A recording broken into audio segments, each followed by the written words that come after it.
Story. Like it was filled with a fog so thick that it felt like water. There was a constant pain behind her eyelids as if someone had jammed a dagger into her head and shook it around whenever she breathed. Her body was groggy and slow to respond. Sound, however, was slowly starting to reach her. Recipe. Luffy's voice. Single quote dot dot dot. Millions of berry. Wait, millions os berry. Nami forced her eyes open.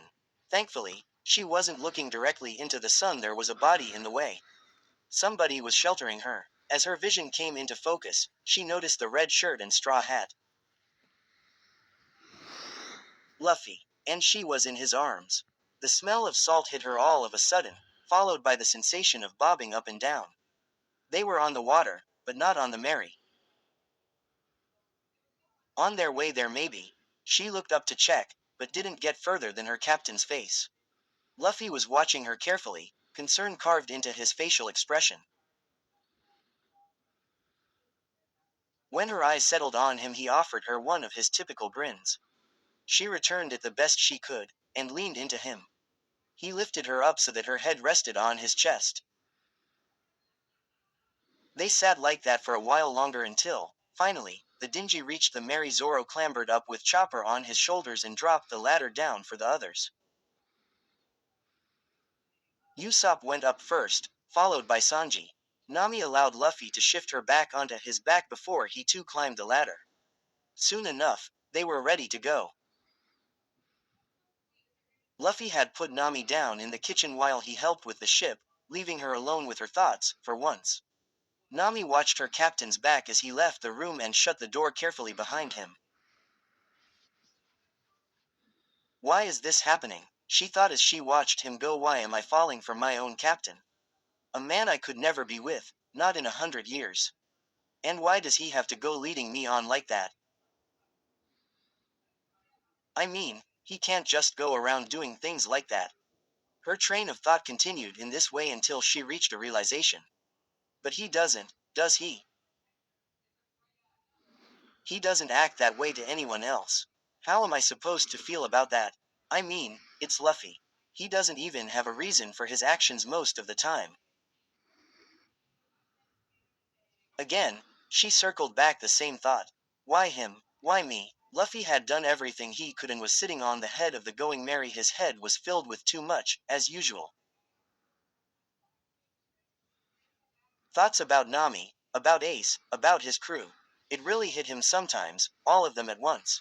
It only took one little thing to trigger the whole lot, and when that happened, he went into the state he had been in that night when Nami had sat with him. It never usually got that bad, but he still hated the feeling of being that vulnerable. He slipped into the dorm and closed the door behind him, hiding himself away. He climbed into his bunk and began to sob. Nami was still in the kitchen, but she was no longer alone. Pretty much everyone was there. Sanji was cooking, Usopp was yapping, and Zoro was completely ignoring him.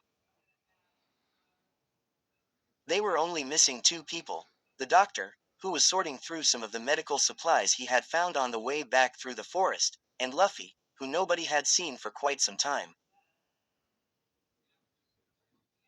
Nami was getting worried. She stood up to go look for him just as Chopper came in, looking as chipper as ever. He trotted over to Zoro and hopped up next to him.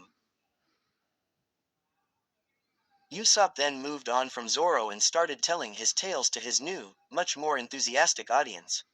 Nami slipped out, unnoticed by everyone but Zoro, who just gave her a strange look before returning his attention to the floor. Nami hurried out onto the deck and looked up to the head of the Mary no Luffy.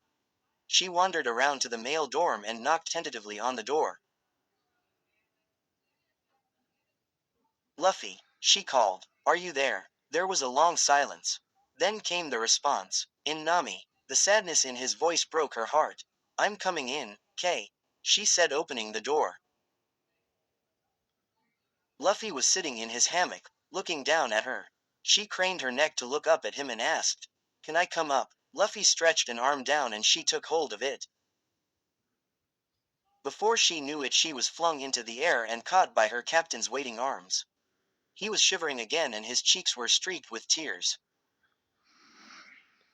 Nami lay down in the hammock and, after a second's hesitation, Luffy did too. He buried his head in the navigator's hair and wrapped a shaking arm around her warm body, pulling her close.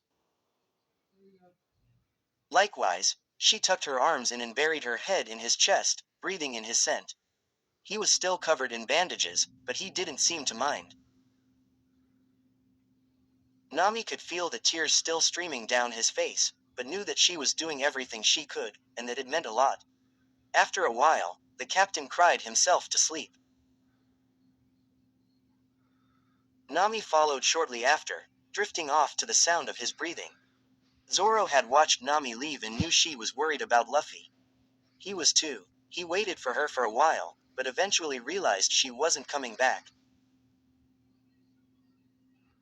Sanji had just served dinner. "Where are the other two?" he asked, concerned.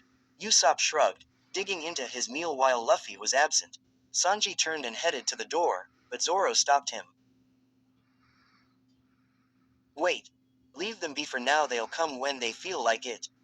Sanji hesitated, clearly disliking being given orders by Zoro, but turned back around eventually. They enjoyed their meal in silence.